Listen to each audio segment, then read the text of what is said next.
podcast, Will. How's it feel? Uh, Excellent, exciting. A little nervous, but ready for some excitement. Don't be nervous. You don't need to be So, nervous, guys, man. Will, you just need to be yourself. And brother, I have to say, I don't think there's ever been a time where I've seen you not being yourself. So it's one of my favorite things about you, dude. Hell yeah. that's why we're recording the episode early. Exactly. So I can do some editing. What? You're gonna edit me complimenting Will?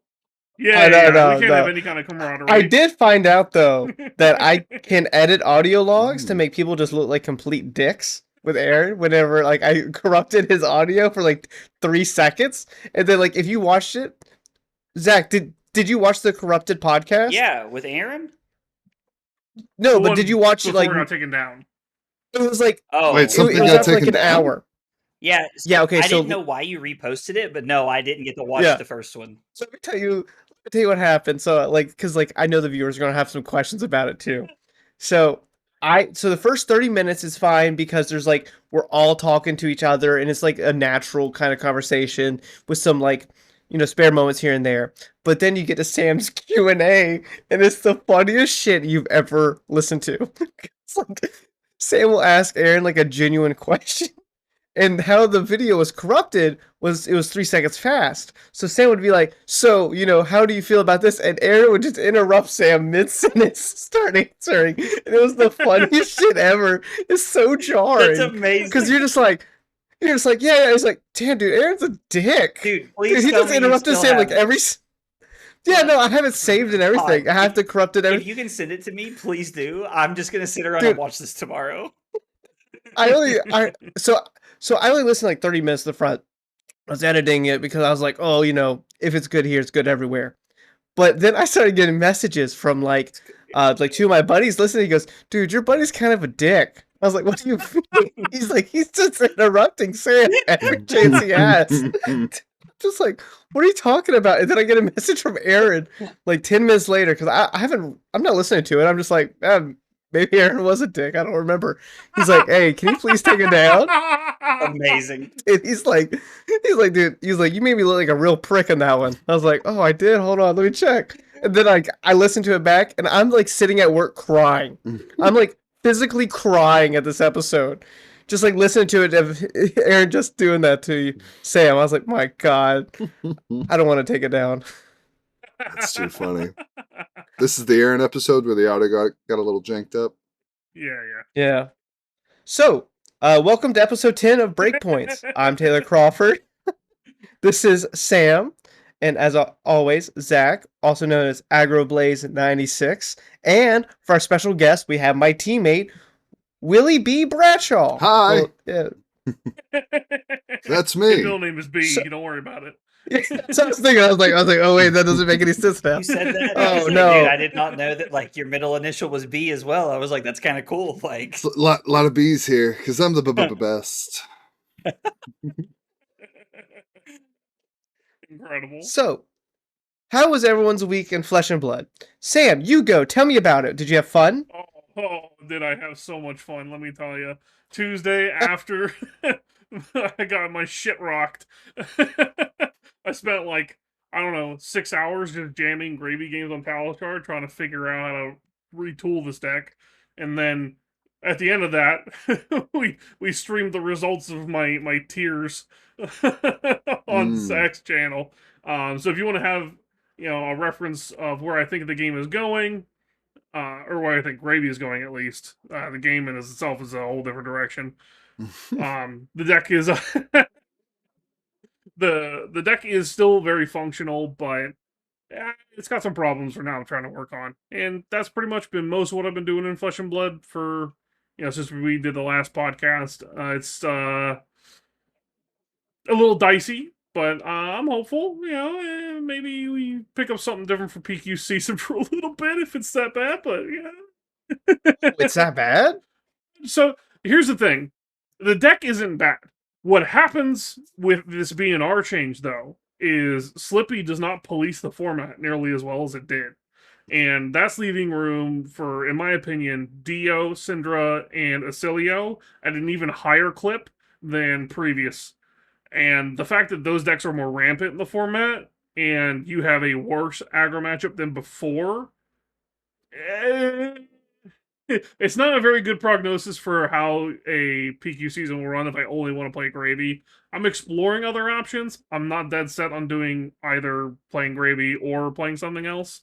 Because we've got some pretty good ideas. There's some cool cards going out. We mentioned on the last podcast a couple of heroes we think that really benefit from the BNR. So I'm exploring that as well, on top of beating my head against the wall trying to solve the tipple problem. I'll use that as productive. My week's been awesome, to be honest. You know, Monday, streamed Puffin with Emma. Tuesday, streamed Gravy with you. Thursday, streamed Verdance with Edison U. And I gotta tell y'all, I might be sold on playing my first, like, wizard, really, ever. Like, other than Icelander. I had a blast playing the deck. It's like you're playing Guardian, but, like, you don't just You suck win. at everything. Yeah, you win the game. That's And it's weird. It's this foreign concept I'm trying to wrap my head around, where we win at the end of games and we don't just die to, like, you know, like, we fatigued a Gravy Bones on stream and we were at 18. Like, we were rolling hot. I gotta tell you, I really like this deck. Now, I don't know if I want to drop $1,200 on it because I don't own any of the cards, but yeah, I don't know. Or- It's Armory tomorrow. It's Hmm. been a great week. Carly and I are going to a concert this weekend. I am so excited. We love live music, so it's Oh been my a God, great week. I'm going to a concert next week. Yo. Where are you going this weekend? We're going to Charlotte. I'm actually going to be like really close to you. We're going to see Breaking Benjamin and 3 Days Grace this weekend. Ooh, that sounds Oh, okay. fun. Okay. I'm very excited. Yeah, Super I've fun. been a big 3 Days Grace fan since I was a kid. Like when I went through like my emo phase that wasn't just a phase. Shout out to my parents. And then Carly They're really listening to the likes. pod right now. Yeah, no, I'm sure. No, dude, y'all laugh. My mom was in my stream chat tonight. I think did that's see the that. first time in like 3 years one of my parents has ever been in my stream chat. So I was I like, saw someone Oh, I write. made it. I saw someone write "Hi Bubba," and I was like, "That has to be a parent or a grandparent." it was my mom. And I was sitting there and I was like, if somebody's rude to my mom, fucking immediately banned from the channel. I was like 100% Banned gone right for there life. in that moment. Yeah. Absolutely. So sorry, I've hijacked the whole beginning here. No, it's been a good No, week for you're me. good. I'm very excited. Taylor, how about you, brother? Yeah, fuck you, Willie. It was like, we'll get to you later. Yo, And I thought So we were gonna do like the whole circle here of like I enter, then we're gonna pass it around, and I last. here. No, fuck. the You wanna guest really get to the always topic? goes last. Don't come at me with that heat. You don't get to mix it up 10 episodes in. Damn. All right, all right. Pattern. I haven't even like looked at like what? This is a thing we do? Okay, fine. You know what? Okay, Taylor, I don't care how your week went. Will, how's your week been? My week in Flesh and Blood was pretty chill, pretty good. I've been very much in love with Ira lately. Ira's been feeling super good. Now, admittedly, this ban takes away two of my best matchups, makes Slippy a little bit worse, makes Gravy a little bit worse. So we're gonna see how I evolve into the future. But I've been having very fun, very chill matches. It's been a good week. It's awesome, man. Well, Sam, you want to take us into our first topic? No, derail us even further. I want to bring it back a little bit. You said Verdance plays like a Guardian. Let me tell you, they have printed like 4 Guardians without printing any extra Guardians in like the past year and a half. Like both of the Earth heroes, I don't know why you've never tried like Florian. Also, is just better Guardian. Marlin is just better Guardian. Like they just. Real talk for a second. And I think there'll probably be a lot of people who watch this that can relate to this. I have never played Florian at its peak, and I've never played Verdance because the Earth class cost $1 billion to get into. And Okay, I that's never, like, I own one Felling of the Crown that Carly opened. I own no Plowlanders. Like, I don't own the chess piece, the bark skin or whatever it's called. I don't Yeah, I own don't know that any. either. I think I own a Stormstriders from when I played Icelander when I got into the game. So, like, it's like 12. I would actually have to go out and drop like $1,000 to like buy the deck. And I'm like, would I rather just play Victor and just lose, but go to all the events? Or would I rather have Verdance and not go to the events? Like, it's just, I don't know. There you go. Just get the $5,000 content creator money and buy And then Verdants. just buy cards with it. Hey, LSS, thanks so much Man. for supporting my content and believing in me. I'm gonna buy cards with it, dog. I'm gonna Like buy a what? deck. How are you Yeah. supposed to create more content? You have to get more That's what I'm cards saying. That's That's to what I'm make more There saying. you go. content. I There you see. go. It's It's a that cycle. simple. It's a cycle. I Dude, see. be like, I win worlds, I get more viewers. Exactly. I'm like, dude, this is like, That's come how they on. build the brand. I like the way you all think. LSS, if you watch this, please, for the love of God, I will not waste it on cards if you pick me. Please.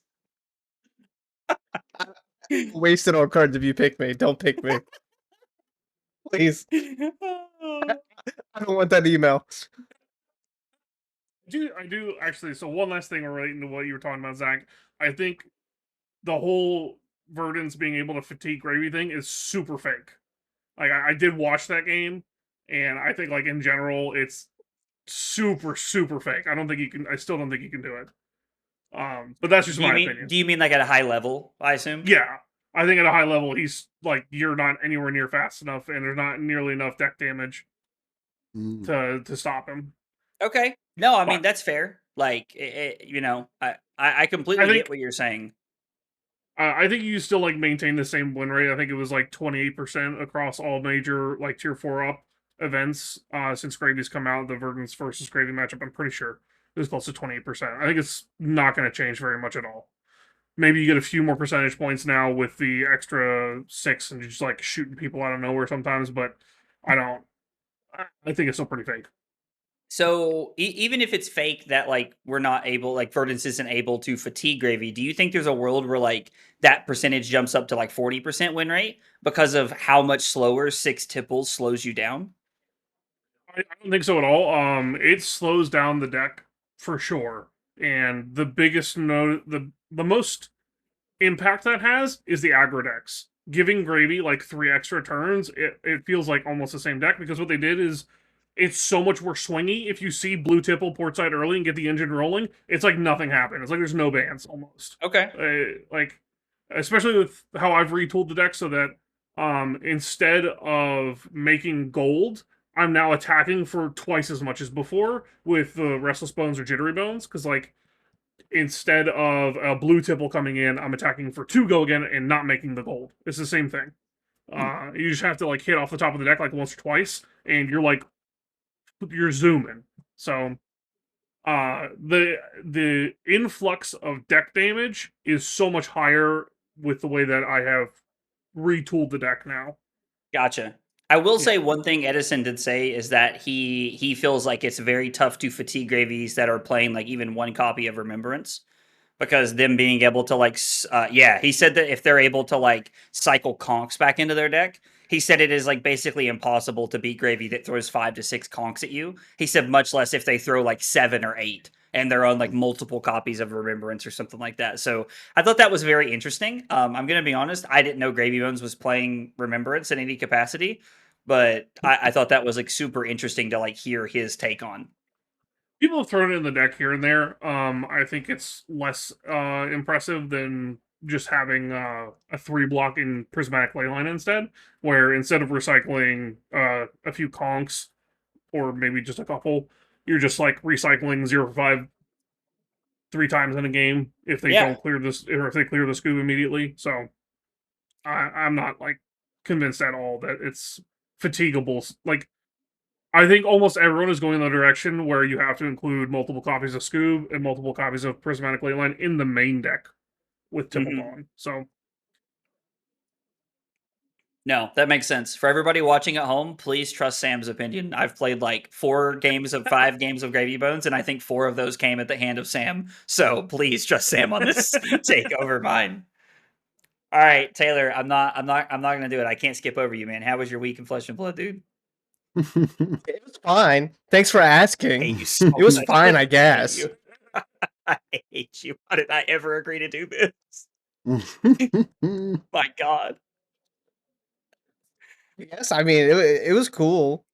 So, no, I was just kidding. I had some fun. I had to retune Marlin, do the Tipple ban, kind of like exploring some new cars. But other than that, it's just nothing exciting. I'm like playing like Kodak. Oh, worse, but that's not like the worst thing you could play, I guess. I have Codex of Blood Rot right now in the deck. I'm testing a little bit of everything. You know, I thought about that card a while ago because Take Aim is just so gas in that deck. It's still Codex has been pretty good. Yeah, it feels like it would fit right in. I can see that. The only issue is I have to buy like the Marvel ones, and they're like $100, and I'm just like, I Oofa, mean, get them toofa. now before you make them meta, and they cost $600 instead. Great point. I ain't making Great them fucking point. meta. Thank you though. You never know. You I ain't making anything meta. believe in yourself, dude. When Florian was broken, and I was like making the most disgusting scepter deck you ever can imagine, I was I remember. tooling with putting Earth's Embrace in my deck just because I wanted it to spike in price. Yo, We can do that. my God. Because like it wasn't even that bad. And there was definitely times where just having like something that made an embodiment when people tried to like block and pass and like try to make you have full tempo, it was like, I'll make an embodiment into this aggro deck and it'll probably pay me like 2 value on a blue with Go Again. That's honestly good enough for an Earth card. So it was like, yeah. On the upshot is this deck is busted and you know, it gets kind of crazy and it's worth like $10 and I sell all my copies and make like There $30. you go. You love it. You love it. So this week in insider trading, if you ever see a weird card in any of our decks, you're like, those sons of bitches trying to spike this I'm card telling up. you, not I me kid you buying not. every copy of Treasure Pack Scrub the Deck on TCG Player yesterday. Dude, I kid you not. I got that idea entirely from listening to Majin and Peter talk about how they had a 75 card Kano main deck, and then they were like, the rest of the cards don't matter, so they threw like Rouse the Ancients and just like other like bullshit cards in the sideboard just to like screw with people. I love that. It was That's incredible. amazing. I can't remember what just exactly wanted the to be- deck list was. It was something like Battle Hardened a year and a half ago. They were talking about it. It was great. Amazing. I just want to be noted. I have 417 Channel of the Bleak Expanses. Dude, all right, that one That's a lot. I've actually been impacted by. I tried to buy those a little while ago and there weren't any. Yeah, There you yeah, go. no, There you go. that was me. I had a scraper on TCG Player buying them out for like 2 weeks. Mm. And it's So just like dumb. I keep reading the card. I'm like, this card's insane in Living Legend. And if there's ever an ice hero that's like that can play it, I'm like, dude, this card just shoves every like aggro decks in the face. The second You they just print an played Ice that in Ninja. Icelander, right? What? You just play that in Ninja. Icelander, right? I mean, Well, you can, some but Icelanders like, do, yeah. Yeah, because it's like fuck you to Zen. It's, Mhm. it was a, Yeah, it's yeah, a tech like- card in Icelander. Like, it's definitely like a sideboardable tech piece for Yeah. sure. I'm pretty sure that's in the deck. In a lot yeah. of decks. What I'm hearing is everyone should go buy them just in case Icelander. I see. I'm just saying. Just in case. Look, I have no horse in this race. Saying is Anyway. that you're gonna have a hard time like getting people who aren't already invested in Icelander to buy Icelander decks right now when they Don't haven't. go look at the pounce. Don't go look at the price of pouncing paws. Is all I'm gonna say. Okay, let's transition into a topic so that we don't just talk about Taylor buying out cards with bots online the rest of the evening. God, what a horrible podcast episode that would be. I don't think I could make Oh it. jeez. I don't think I could do it. So I think the first thing that we should talk about, and I want to really get like Will's opinion on this, is what about Flesh and Blood the game has made you stick with it over the course of time? Because I think there's a lot of us that have played different TCGs or maybe still play different TCGs from time to like hang out with friends. What about Flesh and Blood like really like puts that in the spotlight for you? Well, I feel like this is my first TCG, so I feel like my answer is going to be a little less orthodox, but I don't know. I've always enjoyed opening packs of cards because like it harkens back to when I was little and I would open up Pokemon packs or like a baseball pack of cards, something like that. So that, Yeah. draft at first, right away, really was like, I love this. I get to open cards and try to build a deck out of them. But then beyond that, just the experience of like learning about trading card games and like how to build a deck and like why is sideboarding important and why is it important to learn what the game plan is of your opponent into you as well as what you're trying to do unto them. It's just been this very fun and interesting evolution, and I don't know, I've just loved it. It's a super fun thing to try and tackle. It kind of reminds me of chess and poker a little bit, and and I really like that. But unfortunately, I never played Magic. I never played Yu-Gi-Oh, so I don't really have anything to compare it to. It feels like poker and chess to me. Listen, I think most people would tell you that you started with probably one of the best card games out there. Now, obviously, I'm a little Absolutely. biased. You know, I stream it 3 or 4 nights a week. I'm a little biased. I play more Flesh and Blood than I should on a weekly basis. But it's really cool that this was your first card game. I'm gonna be honest. Like, I mean this as a compliment. I was not expecting you to say that this was your first card game, considering how good you are at it. Because like I just like I don't know. Most people don't like pick up a card game and like just kind of like mesh with being good at stuff like that, especially a game as hard and skill expressive as Flesh and Blood is. So I don't know, that's even more impressive for me knowing that about you now.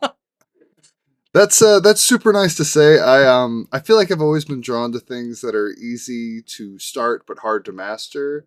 And then Okay. also I feel like I was blessed in that a lot of the friends I've made are really good Flesh and Blood players, so it forces me to try and be better. So worked out great. Hey, listen, I'm a firm believer and you play to the talent around you Hmm. 110%. I think people do that. Um, Absolutely.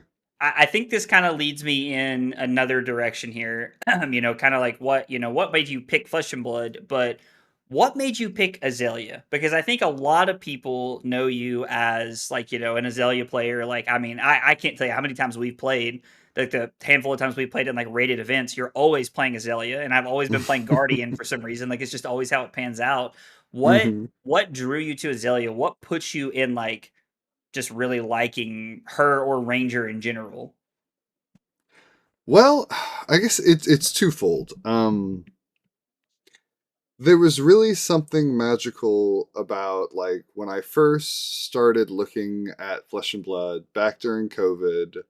I had a lot of time on my hands,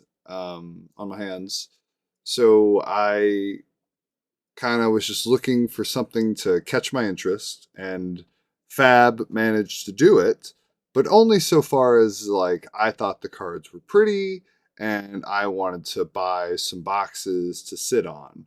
So I bought some WTR and Arcane Rising Unlimited sealed boxes, and they came with cold foil weapons. And like, I looked at the Kodachi, I looked at the cold foil, what's the Kano weapon called? Crucible. Yeah. Crucible of Aether Aether. Environment. winds, A- what something is like it that. called? Do we suck? We do We suck. The, suck. the You can staff that call amps it. one. The staff that amps one is what I Crucible know. of Aether Crucible, maybe something like that. I'm not sure. But I looked at all these Who cold plays foil Kano anyway? weapons. I'm I'm gonna Google it just because. But fucking but yeah, I got the cold foil Death Dealer as one of my like buy a box promos, and I remember thinking, Okay. this is such a cool little weapon.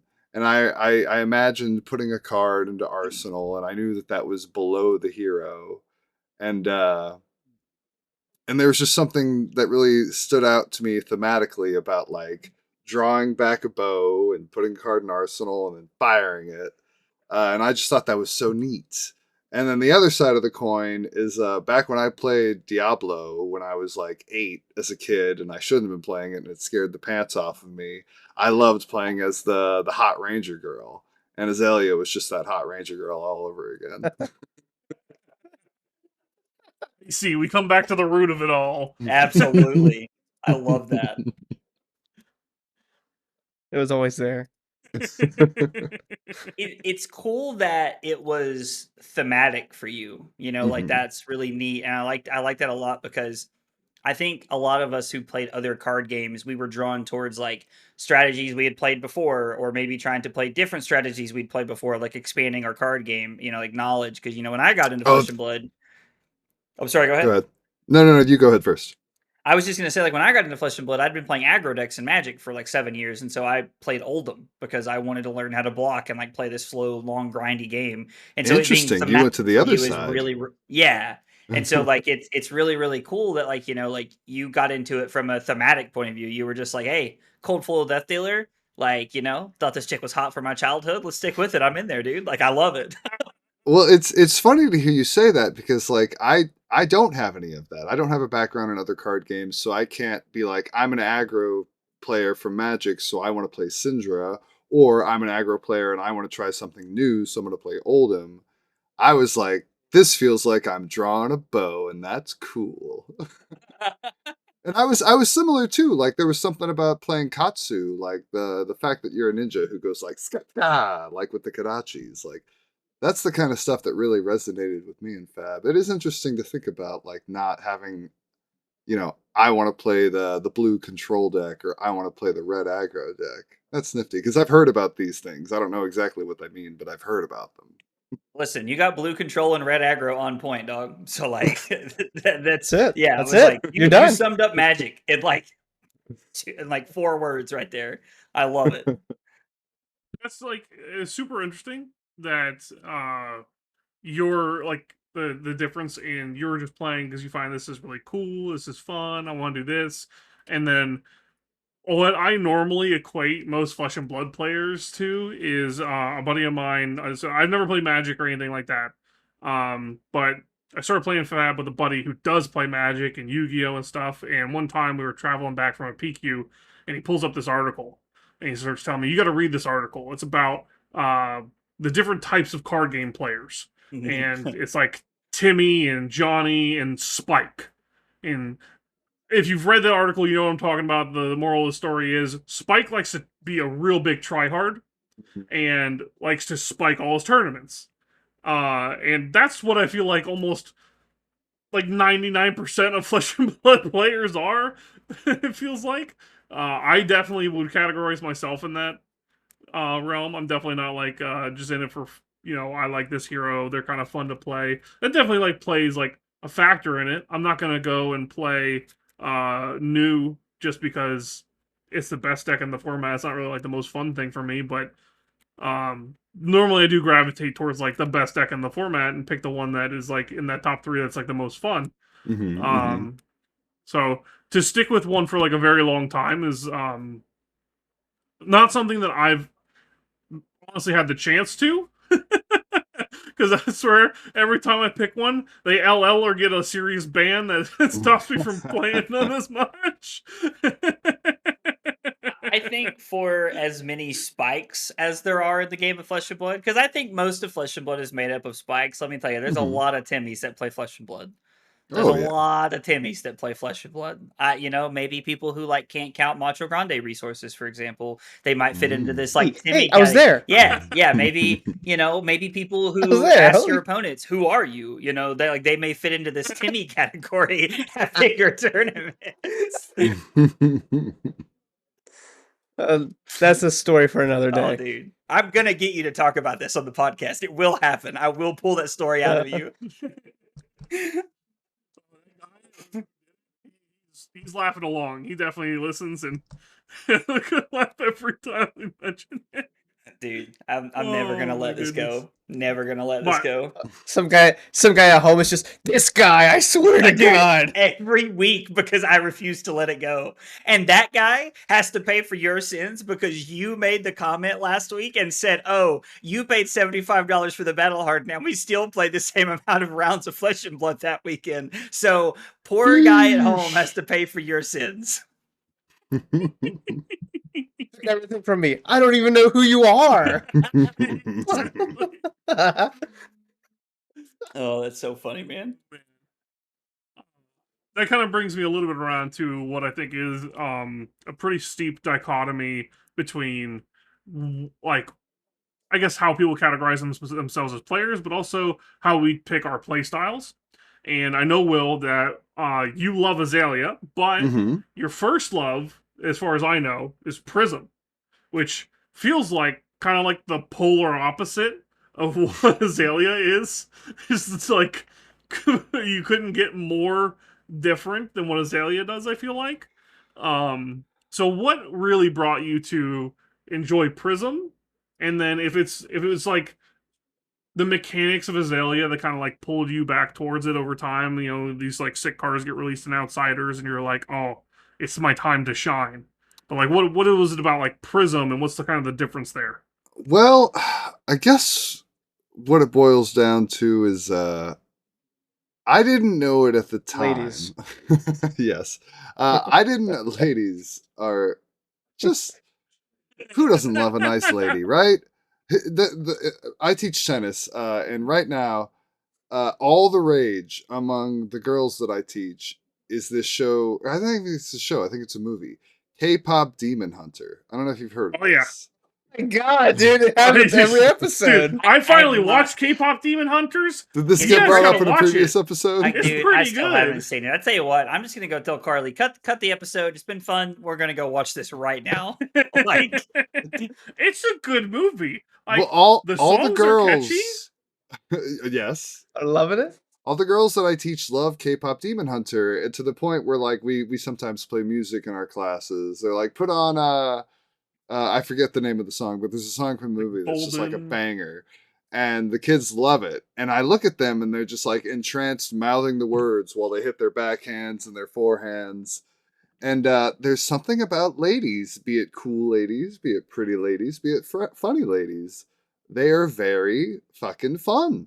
And Prism was super fucking fun. Now, the main thing I didn't realize about Prism while I was Brought that playing home? her is Prism was a cheat code deck. I didn't know it while I was playing her because she was pseudo kind of my first deck in Fab. I played Bolton, I played other heroes before her, but she was like my main. And the whole time, I would argue people tooth and nail that she was perfectly fair, perfectly reasonable. But in retrospect, she was straight up cheat code. That chick was not fair. Luminaris was insane. Like I've got Guardian size attacks with Goigan and Kadachis that cost 0. Like what the fuck? But at the time, I thought she was fair. So I've realized looking back that a part of the reason I did like Azalea after Prism was like Azalea was super fair because she can't block, and sometimes she drew hands that literally did nothing and cost you the whole match. But outside of those circumstances, like Azalea had the potential to just steal games on turn 0, or like in the middle of the game when I'm behind, I can red in the ledger and just cheat my way back in there. Like I loved the fact that Azalea was a deck that I had to show skill expression in most matches, but in some matches, I just got to tell my opponent they didn't get to play the game for 3 turns in a row. And that was really sweet. You can do that in Prism too, I guess. Yeah, Your with Arclight out. Arclight Sentinel, that's right. so I'm Red in the noticing a Ledger trend. was just Arclight Sentinel again. I'm noticing a trend. We went from Arclight Sentinel to Arclight Sentinel that does damage and kills you faster than Kadachi's over time. So we've kind of traded up here a little bit. It sounds like, nah, take that back. Arclight's stupid. You didn't trade up with Have Red in you- the Ledger. Arclight's stupid, dude. Have you Look how you really feel. have you seen our Lord and Savior Chum Friendly First Mate yet? Oh, God.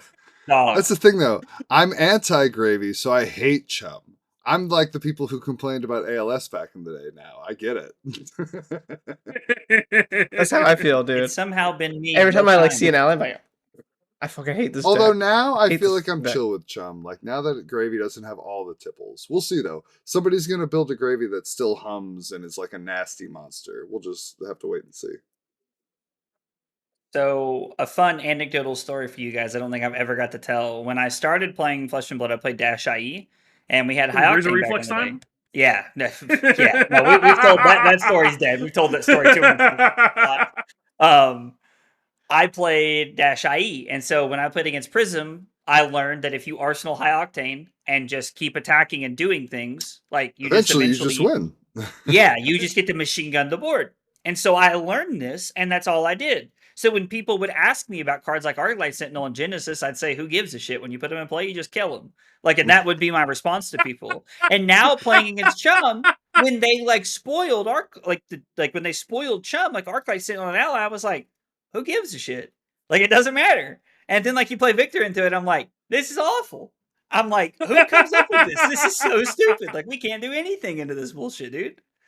Yeah, no time skipper's helping you here.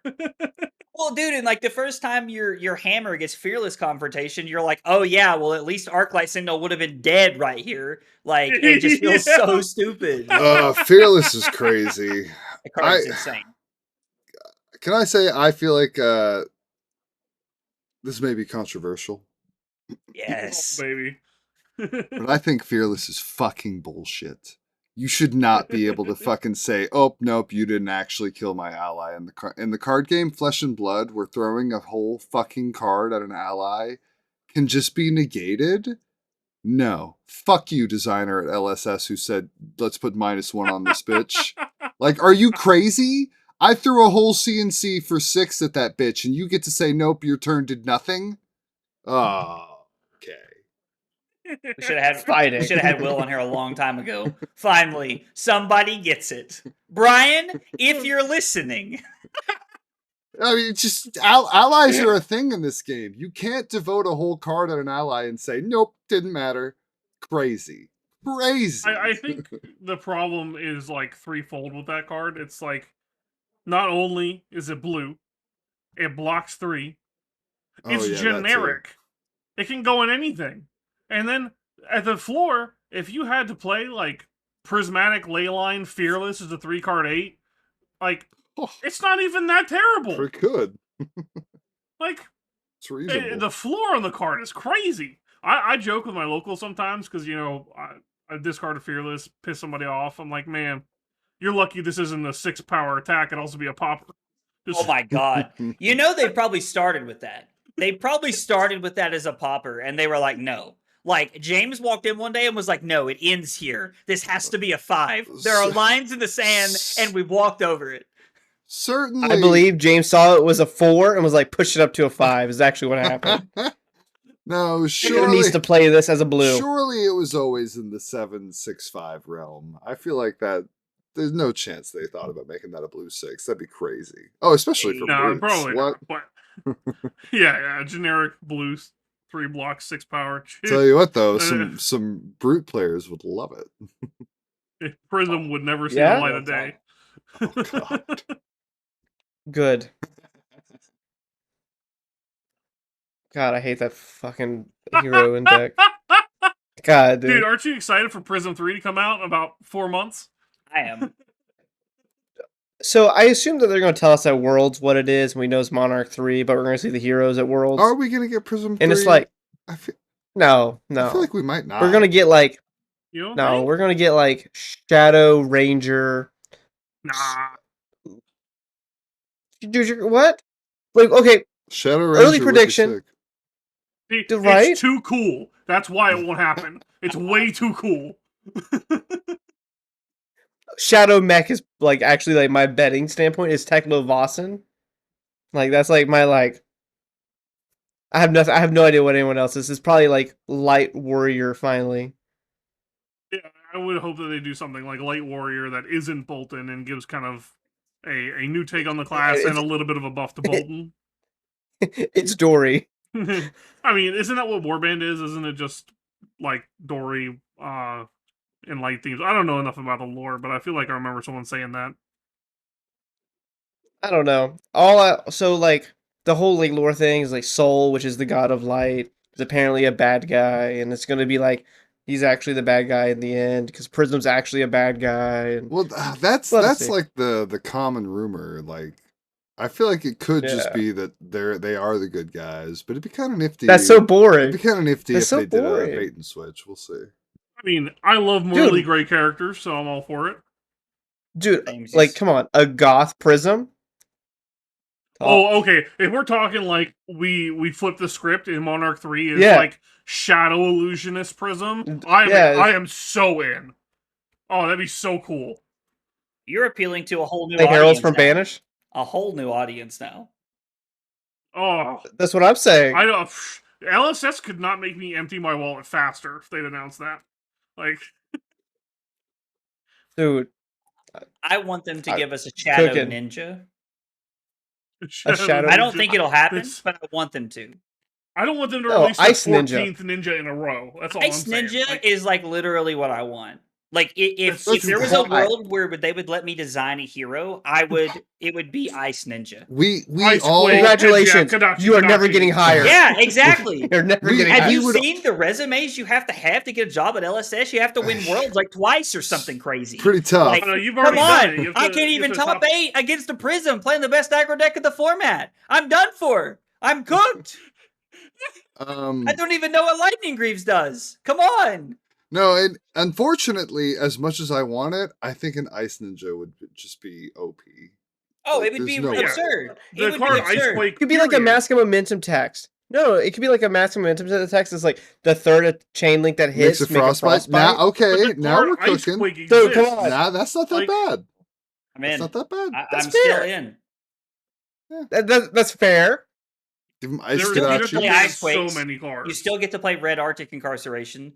You still get to play Hey, all guys. the dumb Oh. shit that makes Frost. Yeah, right? No, Like- this deck's stupid. This deck can't live. This deck is Will like more was dumb on than board for like Peak half a Lexi. second. All I had to do was be quiet and let Taylor talk, and we had Will on board. There's no See, way. it's It's just more unfair. egregious than Lexi. Like, there's no Yeah. way. Okay, hold It'd on. be ridiculous. Here's something really fun. Sam, when's the last time you played a deck that didn't LL or get a card banned? Hey, man. I'm not saying Shut I the wouldn't fuck play up. it. I would play it for sure. It'd be broken. Oh, every hero I play is too good, but don't make that one. Hey, Sam played Victor. That's like unplayable, right? He played Victor at some point, right? Yeah, come on. I did Oh, play it was Victor actually during good for Heavy, like yeah. 2 weeks. Yeah, It was actually- everybody here has played Victor at some point, right? Come on, Will. You played. I was like, you played a game of Victor, right? You drafted. So, you know, I drafted Victor. I thought it was gonna 3-0. I went 1-2. Hate that hero. Classic, classic. wanna know Welcome my- to every CC tournament I've ever been My to ever. my Thank deck you. my deck was crazy. I should have 3-0'd 1-2. Oh, dude. All right, so this is literally my villain arc. All right, I was playing Victor for heavy season. I like Victor a lot. Great deck, fun time. I'm 5-0 battle hardened Richmond. Round 6, I pair up into the undefeated Kano. Round 7, I pair into a Kano. Round Oh. 8, I paired into a Kano. Oh, come on. The peak Q plus, I registered Prism. And that's where it was over. Facts. Been there. I mean, I get it. Like, I don't know. It's hard playing Guardian. It's a tough cross to bear, you know? Sometimes you just gotta jam call for backup in a deck and tell Taylor your deck can't lose to Slippy and then proceed to not make day 2. You know? Like, sometimes. Please tell me Damien's gonna listen to this. God, I need him to hear that so bad. Oh my god. Everyone's just getting shots at Dude, tonight, dude. I love this. Jesus. It's Will. He brings this out in me. It's that like friendly persona he has. I'm like, no, we got to bring it down a little bit. We got to make this shit more toxic. Oh my god. Let it all burn. Oh, hang on a second. True fact. I'm Okay. trying to make more Dune related jokes in my life. Let me know what you guys think about these. Okay. Hey, cut out all that Arrakis in there. I've never seen Hey, him. Incredible work. The heck is this guy? Oh no. The heck is this guy Dune? I like that one. It's You gotta, I like that one. I don't know the movies. I've never seen them or read the book, so I don't know what we're doing. But I gotta say that is a bit egregious. You're missing you out. But that's just my opinion. you gotta put a little spice on it. See, you won't even God, get that one. dude. It just sounds like a normal I don't sentence. understand. Here, I do have a question for everybody though. This is for chat. When you watch this, please comment. Is it more egregious that I've not seen K-pop Demon Hunters or Dune? I want to know what you Dune, guys for think sure, in the not even comments. close. It's probably Dune, but in this day and age, depending on the age of our viewers, it might be K-pop Demon Hunters. Hey, Who am I don't get kidding? me wrong. It's Dune. K-pop Demon Hunters, it was actually pretty great, but Dune is a classic. Chat, Fantastic. weigh in the chat what you think of local media, new age media. Dude, I can't even talk. Fantastic. This is amazing. I'm crying. Oh, poor people listening on Spotify won't know I'm crying. Sorry. You gotta announce it every time, just like loud sobs. Oh yeah, I'll start doing that actually. Oh my god. Okay. This hard since Zach beat me at Nats. Dude. You know the funny I part? think I missequenced that. If you would have like punched me or like been physically angry at me, I would have been so confused. I wouldn't even have known why. I'd have just been like, God, this guy's a dick. He hit me for no reason. I don't know why. I was up 31-7 and said I made a bad play, and he was mad all of a sudden. I That's don't so know what good though. happened. That's so good. It's so funny. That's the issue. Is it's funny. Man. It's so good.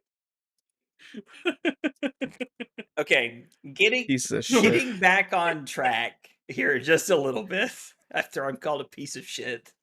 Getting back on track here. We've talked about specialists over the last like I think couple of episodes. We've kind of talked about like specialists, their place in Flesh and Blood. And I think a lot of people see being a specialist as a good thing in like, a non-rotating card game like Flesh and Blood. Will, where do you stand on being a specialist this day and age in Flesh and Blood? Well, I definitely think that there is still a place for it in that, I think Josh Laus of the world can still show up and spike a tournament when that hero is well poised, especially if they have discovered something a little spicy that is a little bit unknown. Kind of like when Josh showed up with the Axis Dory at the Pro Tour and managed his top 8, like he accidentally stumbled upon a tech that certain people had been working on for months and like had discovered like, ooh, this is secretly very good. And Josh just did it naturally. So like I think specialists definitely have a place when it comes to things like that. Um, but me personally, as someone who used to be an illusionist specialist and then a ranger specialist, I have found that nowadays I'm kind of just a jack of all trades who will just kind of play whatever I think is either the best deck or something that can challenge like 2 or 3 of the best decks in a certain meta. I think nowadays I've become a player who adapts more to like play a lot of things, whereas I'm less of a specialist now, but I still think they have their place. Okay, so this takes me, and this is not on our list of things to talk about. This is more of like a personal thing for me that like you've kind of like you talked about, so I want to like talk about it. You mentioned being an illusionist specialist or being Mhm. like like a ranger specialist, and like Josh, I think most people would consider him a warrior specialist. Instead of Absolutely. being like a Dory specialist, like he fits into a whole class. Do you think you are more benefited by being a hero specialist or by being a class specialist? And so, like, the best example I would give of that would be like Kel McCreath. Kel McCreath is known for playing Bravo, not for Mhm. playing Guardian. Like, I never saw him play Victor at an event, Mhm, but he mhm. did bring Valda to an event recently. So, like, where do you think that line is? And is it class or hero based better? That's an interesting point. I do think that there are some people who are like specifically hero-based specialists, but I would argue that it is better to be a class specialist because that gives you a lot more I don't know, I guess just like a lot more color expression. Like an artist who paints with like a broad brush and many different colors is where I want to be, whereas someone who's very restricted. So I think, but at the same time though, Cale McCreath is a great Flesh and Blood player. But I like the idea where you were coming from there, where you said people can focus on a class more so than just a specific hero. I actually completely agree with you that I think you're better off to be like a ninja specialist as opposed to being a Syndra specialist because we might get an ice ninja, for example, and you never know when that might just be like the best deck in the format. So, and like I think Taylor has kind of fallen into for probably a lot of people, like almost like in that Ranger specialist class. I know Taylor plays like a lot of different decks, but Taylor was a very prominent Lexi player. Won a few events, top 8 at a lot of things, and is now a very good Marlin player. In fact, he plays so fast I can't keep up with all the game actions he's taking on Talishar when I'm watching his games. So like I think that even though Taylor I feel like fits into that world you were talking about where like trying to adapt or play something better, like Taylor played Slippy at Kansas City. I think Taylor fits into that world, but I think a lot of people would still consider Taylor like a Ranger specialist because he is very known for doing things and innovating things and just being on top of things. So I think it just fits very naturally. Little known arc though is I actually was a pretty good Azalea player for about 6 months to a year. Okay. Hell yeah. I just didn't. Yeah. WIllyB knows this Oh, actually. yeah. Like, so you just added I- my right point. I used to message Taylor. Oh, great story here. This is true. The night before, the night before U.S. Nationals, I get a message while in the car with my wife from Will at like 10:30 p.m. going, "Hey, what's your opinion on Take Aim and Azalea?" I was like, "Yeah, it's a good card." He's like, "Okay, I haven't played it at all, but I'm gonna put it in the deck. I trust you." And then literally 36 hours later, top 8, William Bradshaw. Like, what the fuck is that, dude? It's like, okay. Amazing. Turns out it's a It's like, pretty good okay. card.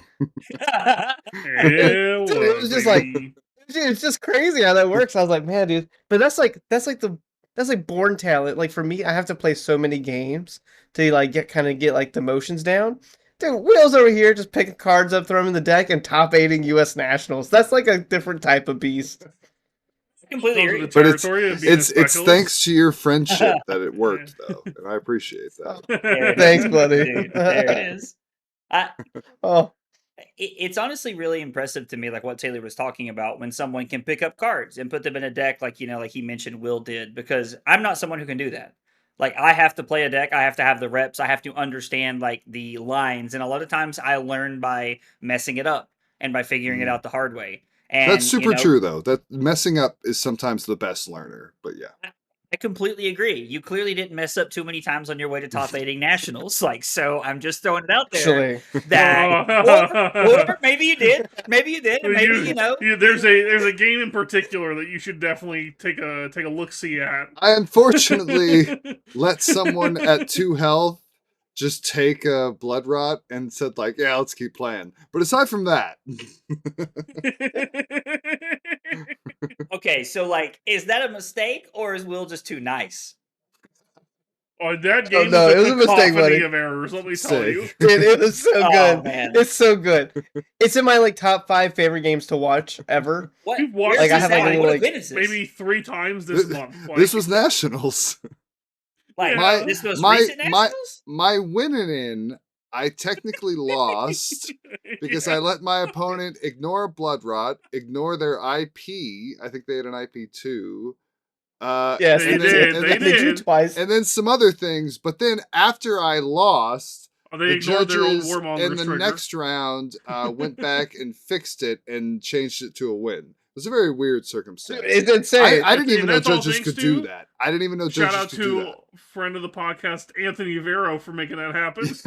shout out to Vero. Vero fought tooth and nail with the judges and was like, Will won that game.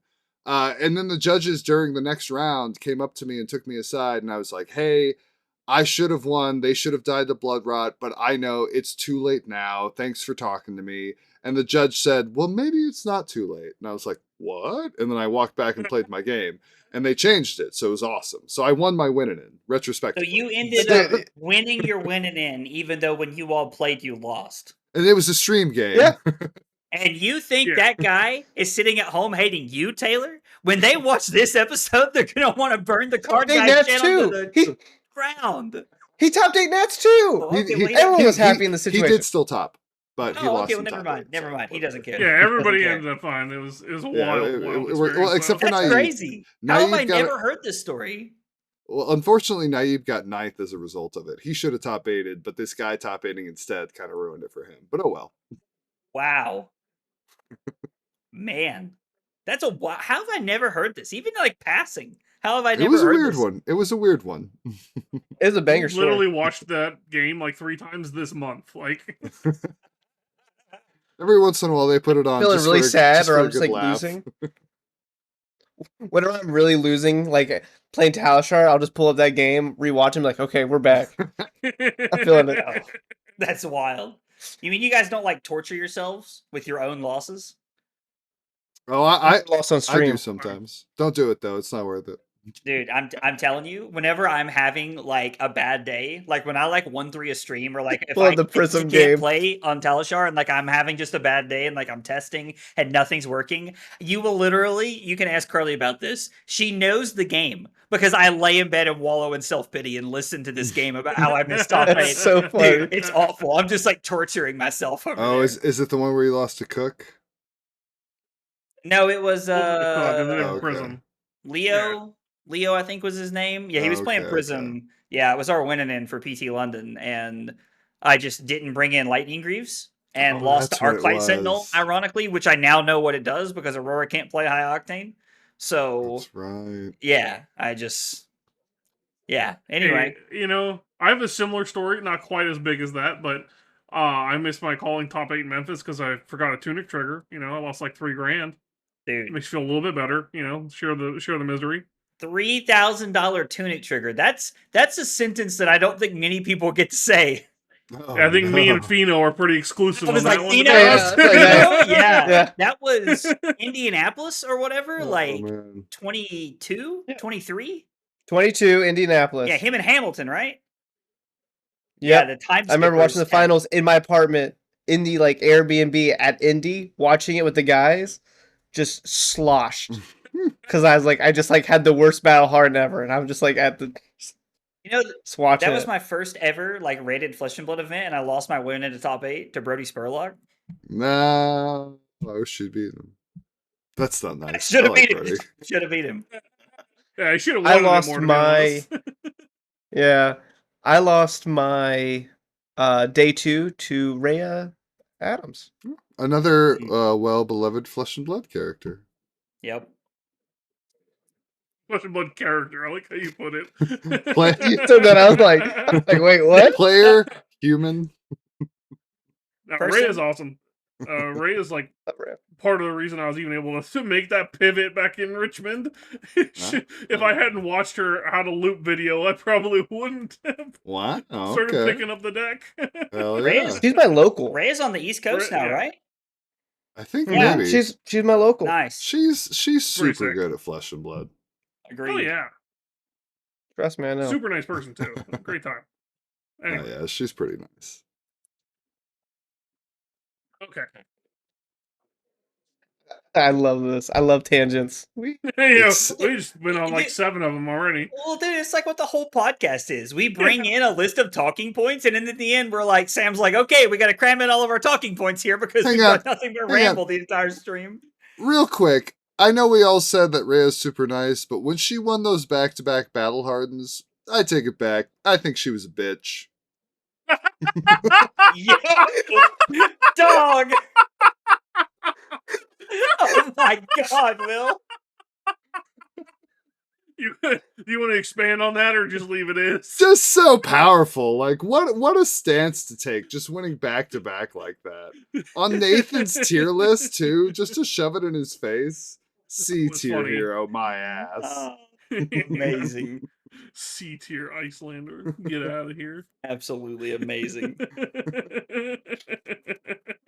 That's oh my god. There's your hook. Oh. Share that on Twitter. That needs to be the opening. That needs to be the cold opening. Like, just no context, and then cut the part out where Will explains everything, and then just leave it alone. Like, don't even show that in the rest of the episode. You know what? That's great. Because you know what? Cut that one part, move to the front, just nothing else. That's what I'm You saying. two- Just leave it alone. It's just, You're allowed to curse in the first minute now. That's a great hook. oh wow, dude, we're so back. Ray We're is so gonna back. see this. Ray's Someone's gonna be like, send what this to her on the fuck? Twitter. I do. Why is this Like, I random don't know. podcast talking shit about me? What the? Oh man. I thought Will was a nice guy. He said I was a bitch. That's oh my god. All right. Well, I will bring us back on topic a little bit, at least. All right, Willie B. We're talking a little bit, even like right before the podcast started. I was going to ask you this anyway. How are you feeling about Worlds with them adding LL to the format, adding Ooh. LL and Best of 3 to the top 8? You It's kind know, of spicy. you know what's funny you bring this up, you handsome devil Sam. So I was a little bit doomer. I didn't top 8 Kansas like I wasn't planning. So I didn't win a PTI from top 8ing. So I was pretty much thinking like, hey, this Worlds, it's gonna be the first Worlds I don't play, and I'm just gonna miss it. Maybe I'll go play the calling. Maybe I'll just stay home and watch from my comfy chair on the stream. But no, a friend of mine swooped in last second and said, hey, buy a PTI for me at a fairly reasonable price. So your boy's going to be playing at Worlds. And I'm excited about the format. I've seen some people on Twitter bitching, like, oh, there's no limited. I have to learn how to play Living Legend. Nah, suck it up, little boys, little girls. It's time to play the Big Daddy format, Big Mommy format. Have you seen that Marvel Rivals has a new hot mommy coming out? Get ready, because mommy's coming to play. And I'm going to show up. I'm excited to play Living Legend, bro. I cannot wait. You don't have to worry about drafting a good deck. Do your 3 draft packs have a nasty pack one, pick one? That's out of here. You just have to be good at your 2 decks. And I think it's fucking sick. I can't wait. The people who complained, and you know what's funny? It's people who aren't actually going to the main event. That was actually in their tweet. I saw a tweet. It was like, I'm so grateful I'm not playing at Worlds because this format is dog shit. It's like, all right, buddy, enjoy your time at home. This format's sick. It's going to be so fun. Who are you? Exactly. That's it. No, I'm thrilled. I Oh think my it's going to be rad. It's going to be super fun. Hell yeah. Are you thinking you might bring Ira for the back-to-back? Well, there's a small Like chance we'll be LLNCC? playing Ira for like 18 rounds or whatever it is. But you know, 24 for you. I'm a Prism 24, guy. you're going to win it. That's right, 24. I'm a Prism guy at heart, so if I can build some kind of off the wall version of OG Prism that can make it work, then I'm gonna do it. But unfortunately, I think with the Crown of Seeds banned, and the loss of Starvo is like kind of a match to farm, I don't think Prism's quite it. So I got to figure that out. But I'm pretty excited to do it. Actually, though, Battleheart Orlando, there were 3 Starvos in the field, and they were 2nd, 5th, and 11th seed. So he's still being slept on somehow. Okay. Well, you know what? Even That's a though there are great. only 56 people, but... Whoa. Armories are fun, okay? That's still a great point, though, because like if there are Starvos to be farmed, then there's a reason to play Prism. But I just got to figure it out, and I'm excited to do so. That's it's pretty fun. Yeah, because like I really liked what y'all did in Chicago last year with the Prism. Mm. Oh yeah, that was That was a good that was deck. super great deck. Actually, that was rad. Yeah. Fractal. Yeah, it I'm a fractal boy. Fractal replication is a hell of a card. Oh, that card is Yeah. so fun. Oh, it's so fun. It's the man. funnest, except for when they have a popper and it like does literally nothing. But that's the gamble, baby. Yeah, your game into Chain that weekend was phenomenal to watch on stream. Oh, that was such a good stream game. And even my game against Brian Lorenz, my winning in, like, yeah, Awakening is what beat me, which kind of stinks because it's a one of, but like that was such a good game. If it weren't for Awakening, then I fucking like I take him to town. Like I love Living Legend. I think it's so fun. I've heard some naysayers, but I actually think it's pretty darn cool. Now, that being said, there's some people on Twitter right now who are saying that Living Legend needs more bans, and I assume maybe they know more than I do. We'll see how things pan out, but apparently there's maybe some broken things that people don't know about. We'll find out.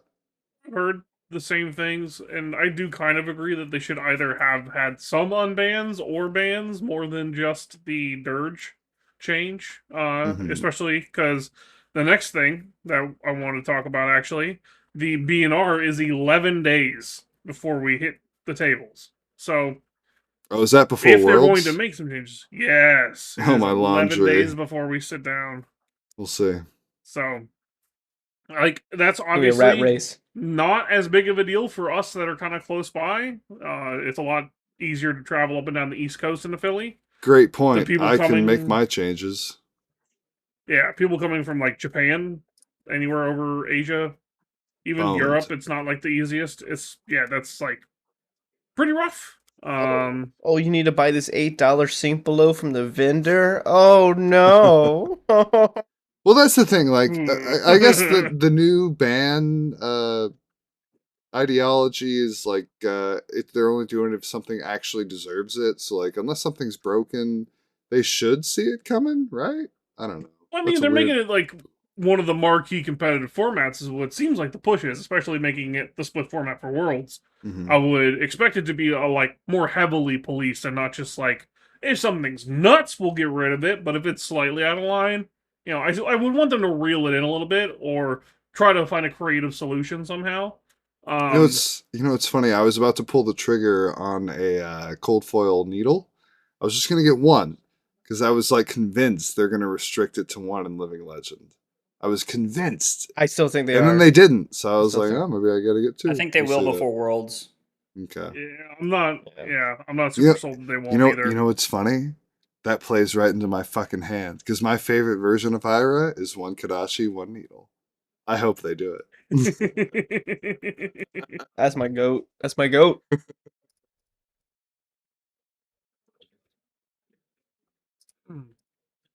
All right, Okay, well, we we just sit got here for like oh, is there 15 minutes like walking out. That's like I don't know. This is a little bit of an aside, but whenever I see our video on YouTube, it is always the time listed 2 hours 23 minutes and 16 seconds. It's never the Same. actual time. Okay, Same. I don't know why. That's weird. let me let me give you some lore on that, okay? Please.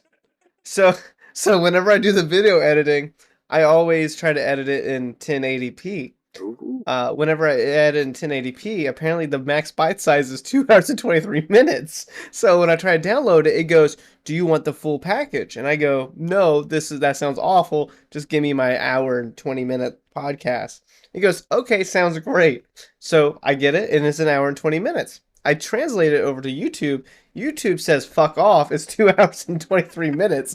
And I have just never spent time fixing it. And you know what? I want people to think that we are that passionate about this podcast that we come on here for 2 hours and 23 minutes exactly every single podcast and talk. These guys are so wildly consistent with their timing. It's insane. Every We have to time. start Did you early. hear when they called Rhea Adams a bitch? Insane stuff. She knows I like her. It'll be fine. Jesus Christ. Oh my goodness. Hey, Rhea, I have a question for the for next week. Is it? Can we call you a bitch in the podcast? Question mark. Thank you. If not, I can edit it out. Oh my god. Oh man, Jeez. Oh that's my too goodness. funny. All right. Well, we do have a couple of podcast questions here for us today. Some of them a little bit more fun, some of them a little bit more actual questions.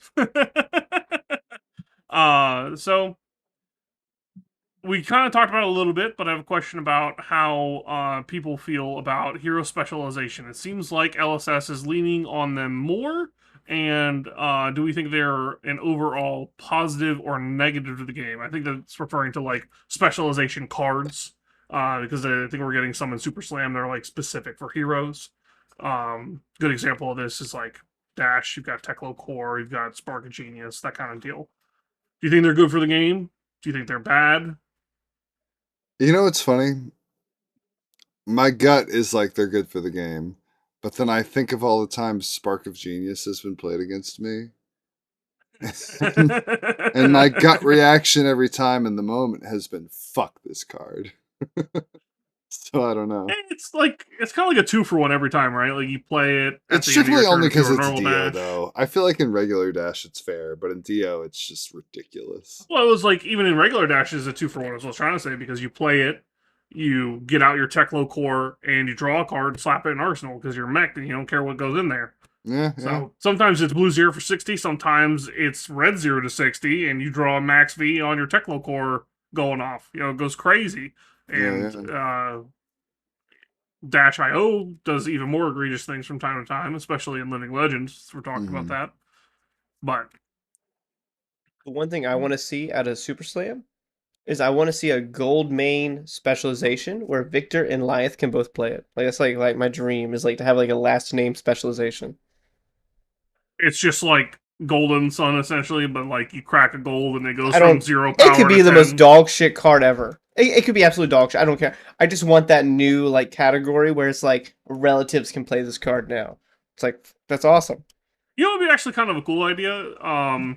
Make it a X cost where you can pitch into it, and however much you pitch into it is however much damage it deals. So like it's just better for Lyeth, but it's not unreasonable for Victor.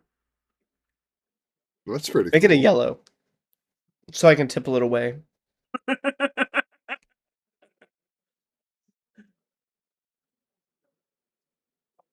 That's all I got for card ideas. Tipple. That's not exactly a fount of knowledge. I Of think the card it'd be really design. cool if there was like a card that you could play in Lyeth and in Victor. Like that would be a really cool like way to like, you know, move cards like in a very interesting way because you have to Yeah. make it like you have to make it Guardian so they can be played in both, and then you just make it a gold main specialization, which is like Oh shit, I don't know. that'd be cool. And like even if you made it like it'd have to be pretty interesting, but like you'd obviously have to make it like a clashing card or like a card that like does something with golds or mites, but you have to make it like block 1 or something like that so that it fits into Lyeth like not awkwardly or like I think there's a lot of like really cool design play patterns you could make with something like that. Yeah. Taylor's idea is really cool. Do you guys think that they're? Do you guys think that they're gonna bring Clash cards back? They did for MPG, so like it's definitely on the table. I And mean, Okay. my they're guess bringing would back be Tower. my guess would be That's a good idea. Tower's coming back? I didn't even realize that. No, we didn't say it would come back. We're asking, do you think it is? Sam just mentioned Tower, so it caught me off guard. But Yeah. I bet you it's got. Maybe it's coming back. Okay. Maybe. I don't know. Some French people I know have been messaging me. I think there'll be Clash cards or Clash centric base Whoa. cards. Like I think there will be. How do you know that, I though? don't know that. I'm guessing. I'm probably the only person in this table that doesn't know if that's a fact or not. Actually, What are you talking it's about? funny. Wait, That's true. yeah, Because I haven't looked. Agroblaze does not have any French friends who would have reached out and told him, so I believe him. Yeah, No, you just go on Twitter. I've been trying to dodge Twitter like the plague ever since they got leaked. Like I'm just dodging everything. Like I like You're a good man. I just He really wants that 5K. clearly that's what this is about. I just man, like I don't know, like it's so weird and like it probably sounds super lame to a lot of people, and like I probably sound like a kiss ass, but like I love spoiler season. Oh, me too. It's awesome. I love Yeah. watching videos and streams, and I love seeing the fun things that people come up with. And honestly, yeah, this time around, I definitely have more into it because I've had to come up with my own fun way to reveal my first spoiler card. So it definitely means more to me. But over the last like year and a half, I've sat around and looked forward to spoilers all the time because, like, in Magic, when they did spoilers, they just released everything at one time and you were able to look at all of it. And now, like in Magic, like I have to wait over like the course of, or I'm sorry, now in Flesh, but I have to wait over the course of like a week or a week and a half because it's like this person does it this day, this person does it this day. Well, this person streams, this person does a YouTube short, this person does a 15-minute video about their card and how they think it fits into the meta, and it's like I love that. The amount of time that I go from working on content to consuming content like drastically swaps during that like week and a half. So it's a really fun time for me to stop being a content creator and become a person who just loves flesh and blood and likes seeing all the hard work of other people. So yeah, I hate that the cards were leaked. That's why I refuse to look at them. I agree. Zach. I don't super hate leaks. When the Fabled gets leaked, I look at it. I'm like, ooh, what's the Fabled? I gotta know. But like I don't know, man. These people put a lot of work into these spoilers, and That's the saddest part. Like, yeah, I think we can it's. Still watch them. probably talk about like what we had planned. Mhm. Uh, because our card was spoiled, and we won't like talk about what it exactly does. But the name of our card, which hopefully won't reveal, it doesn't reveal anything about the card at all. So It does. it's called Leave Them Hanging. Mhm. And so Josh had this great idea where he was going to put out a stream and he was going to leave the name, leave them hanging. And it was going to be when this video reaches 300 concurrent viewers, we'll show you the card. That's so cool. That's so It's thematic gonna be too. a fun time, right? The original was actually just mean as shit. Because the original idea was we were gonna do it at like 8 a.m. So everyone was gonna get in there, and then we're gonna like schedule it for 9 and schedule it for like Oh 10 my and then god. 11 and do that all the way till like 1 Yo, p.m. I would Just have like the been next. That's like so on tilt, dog. I would have been well, so on tilt. But it's so it's a cool. reviled card. Yeah, it's So a we were the revival. bad guy. So like let's do the bad thing. See, that's so cool. That's so thematic. See, It I was like funny, that a lot. honestly. Now that video I just will want a see the French light guy of the day. robbing us now. I mean, It'll I've still heard, be kind of funny, but it's just too bad. Yeah, like we still have something we're gonna do for the spoiler video.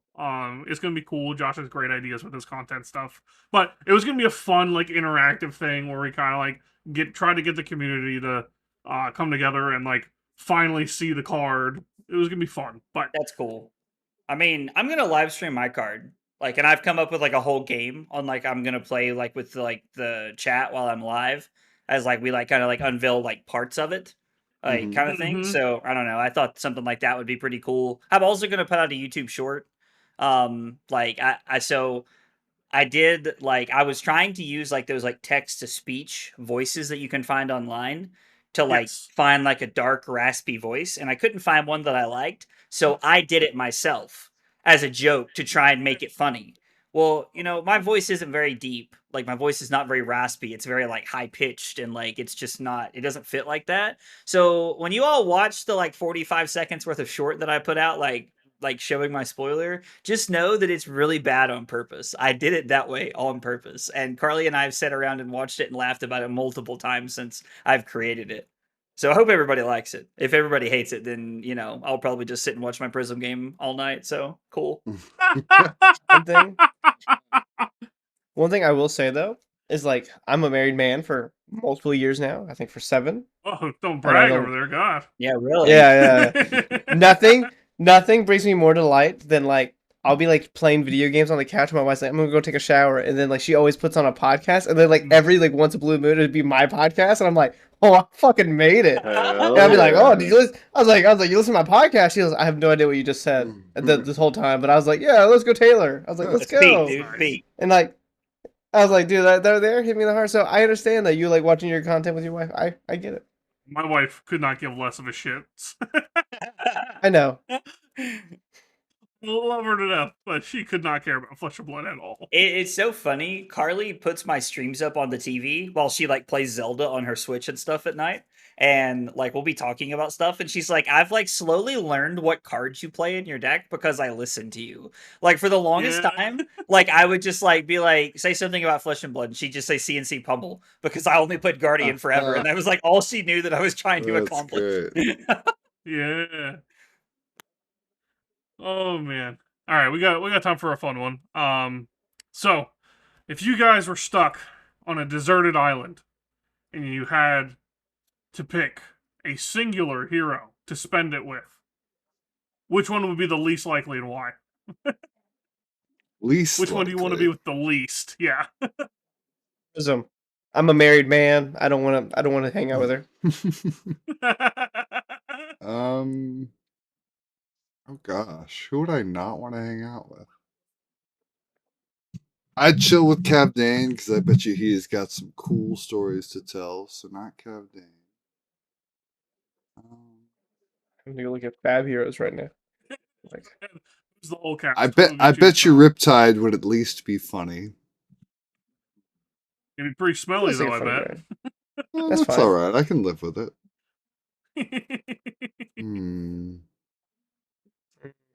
Ooh, you know what? My gut was gonna be Victor because he just seems like such a bro, but I think it's Yes, he actually is. Fang. I don't think I want to hang out with Fang. I feel like he'd be Mm. obnoxious. Interesting. Just We like gotta get off this so island. We have to avenge the Emperor. in love Exactly. with the Emperor, so militant, and I've got this authority thing, man. Not for me. Learning a lot about Will tonight. I'm very glad we did this. All right, all right. I was thinking 5 for similar but opposing. What? I love Fi. Fi would be my homie. I would fight with him on the front lines. I believe in his cause. Levia would also He be seems kinda like a dick. horrifying. Yeah, how are you gonna sit on a I base know. next to Levia? Like just tentacles and all who- kinds of weird shit I coming out all also- the time. She's probably just chilling. I Maybe you're wouldn't. into that. I don't know. I wouldn't chill with New. She'd have me wrapped around her finger in like a second. It's kind of her thing, so that's fair. Oh, I love that. I don't know. Oh, Like, man. I think Icelander would be really snobby. No, Yeah, it's just really I think snobby. Icelander Are you would saying be that because of chill. the whole Rhea thing earlier? Hey, did you catch, No, did you catch that, no. Taylor? I think Icelander would be Oh yeah, chill. Icelander's such a bitch. No! I said she'd be chill. Oh, boo, boo. All right. Well, if you made it this long, thank you for joining us for episode 10 of Breakpoints. It was a blast. I hope you guys had a good time listening. If you did, give us a like, subscribe, tell us all about it in the comments below. Maybe tell us who you don't want to be stranded on a desert island with. What would be the worst one for you? Everyone have a wonderful week. We'll catch you next one.